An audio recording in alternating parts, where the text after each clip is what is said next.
Есік тарсылдады. Күлемхан апа қызымен шүйіркелесіп кешкі шайларын ішіп отырған.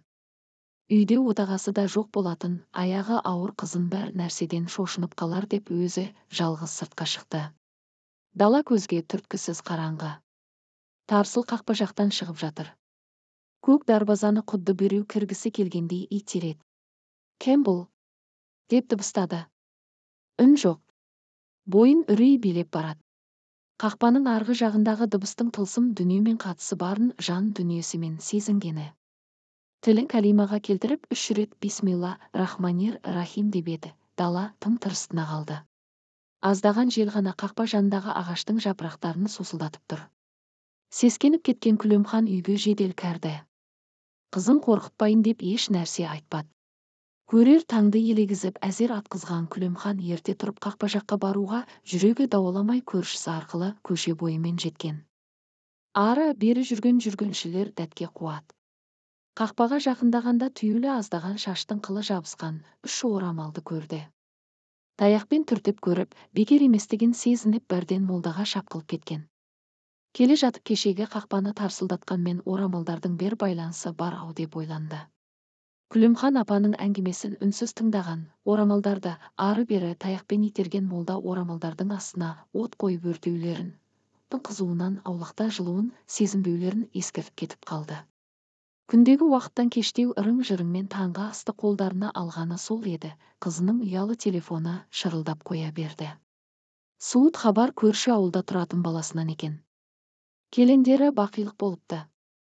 Аса қайғырмаған Күлемхан мен қызы сауап бопты дескендей бір-біріне қараған. Жалпы бұл отбасының келіндеріне қандары қараятындай бар еді. Осы үйдің жалғыз ұлы Серік жасы 30-дан асса да үйленбей жүріп қалды. Таныстырған, құдаласқан жерлерді ол жақтырмай, өзі ұнатқан қызды әке-шешесі құп көрмей біраз уақытты араға салды. Ерте кетіп кеш келіп көрші ауылда тып-тыныш жұмыс істеп жүрген. Кейіннен қонып қалатын болды, ұлын 2-3 жетілеп көрмейтін болды, сонда да мән бермеген.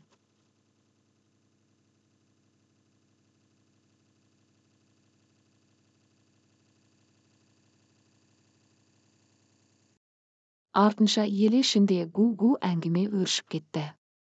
Елдің қауесетіне қараса Серік 2 баласы бар, күйеуімен ажырасқан Ажардың үйіне кіріп алыпты.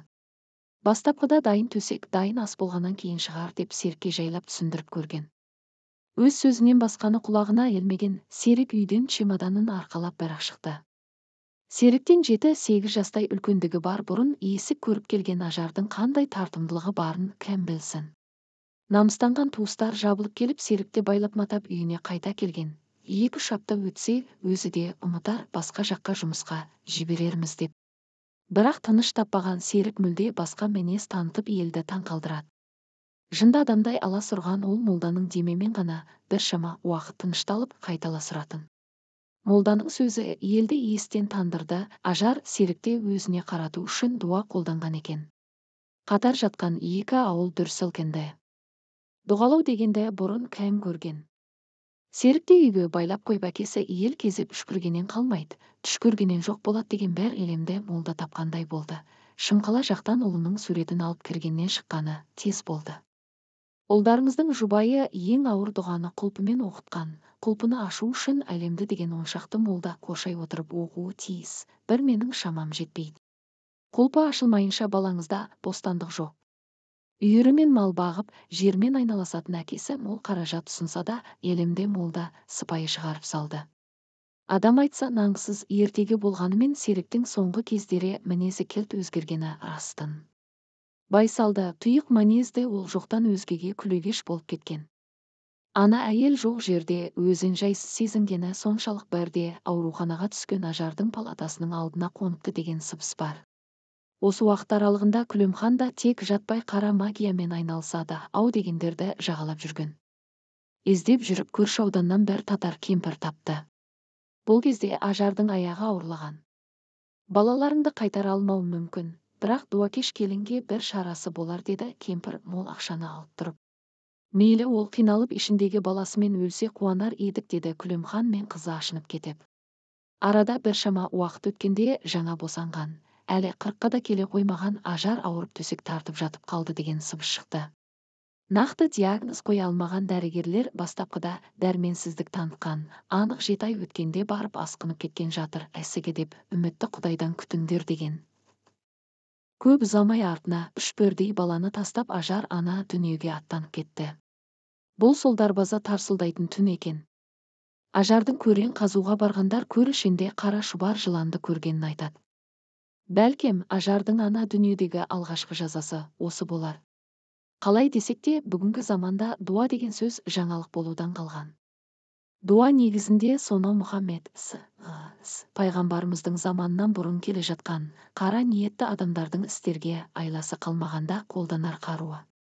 Дуаға қарсы ешқандай заңда жазада көрсетілмеген, қанша отбасы осы тылсым қара күштің кесірінен шайқалды. Әлбетте, Ажар Алла алдында өз күнәсіне жауап беріп жатқан болар, ал Күлімхан мен қызының алдында да, Алла алдында да жауап берер кезі туары хақ. Ажар қайтыс болғаннан кейін де сол ауылдан шықпай қойған Серік 3 жылдан кейін жол апатынан қаза тапты. Ал анасынан ерте айырылған Өміржанды Күлімхан апаның өзі тәрбиелеп отырған көрінеді. Әкеңді анаң жұтты, ал анаңды апаң жұтты деген қорқынышты бір сөзді кейін қалайда еститіні аян.